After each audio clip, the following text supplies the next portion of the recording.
మాజీ సీఎం కేసీఆర్ రైతులకు బహిరంగ క్షమాపణ చెప్పిన తరువాతే చొప్పదండి నియోజకవర్గంలో పర్యటించాలన్నారు ఎమ్మెల్యే మేడిపల్లి సత్యం. 10 ఏళ్లు అధికారంలో ఉన్న కేసీఆర్ రైతుల సమస్యల్ని పట్టించుకోలేదన్నారు. కేసీఆర్ అధికారంలో ఉన్నప్పుడు 7,000 మంది రైతులు ఆత్మహత్య చేసుకున్నారని గుర్తు చేశారు. ఖమ్మం జిల్లాలో రైతులకు బేడీలు వేసి జైలుకు పంపిన ఘనత గత కేసీఆర్ సర్కార్కే దక్కిందన్నారు ఎమ్మెల్యే మేడిపల్లి సత్యం.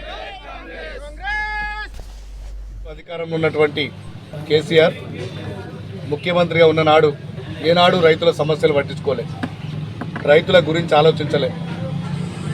ఆయన అధికారంలో ఉన్న నాడు 7,000 మంది రైతులు ఆత్మహత్య చేసుకున్నారు. ఏ ఒక్క రైతును పరామర్శించిన పాపాన పోలేదు. ఖమ్మం జిల్లాల రైతులకు ఒక దొంగలకు పిక్ పాకెట్లకు వేసినట్టు వేడిలేసి జైలుకు పంపించినటువంటి నీచ చరిత్ర ఆనాడు కేసీఆర్ అధికారంలో నాడు 10 సంవత్సరాలలో 30 లక్షలకు పైగా ఎకరాల్లో పంట దెబ్బతింటే ఏ ఒక్క రైతును పరామర్శించలే, ఏ ఒక్క రైతుకు కనీసం నష్టపరిహారం ఇవ్వలేదు.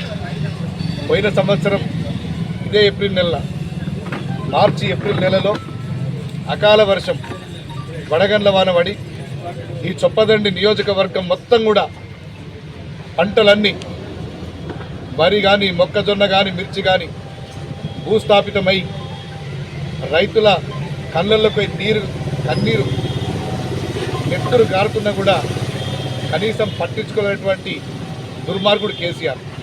ఇలా నిజంగా మా ఈ మిడ్మాన నిర్వాసితులందరికీ ఒక్కొక్కరికి 5,04,000 రూపాయలు పరిహారం ప్రకటించి ఏ ఒక్క నిర్వాసితుడికైనా మీరు పరిహారం ఇచ్చినా గతంలో చేసిన తప్పిదాలకు బహిరంగంగా క్షమాపణ చెప్పి బాధ్యతాయుత ప్రతిపక్ష నాయకుడిగా అభివృద్ధికి సహకరించుండి ప్రభుత్వానికి అభివృద్ధికి సంబంధించిన సూచనలు సలహాలు ఇస్తే కనీసం నువ్వు చేసిన తప్పులు కొంతైనా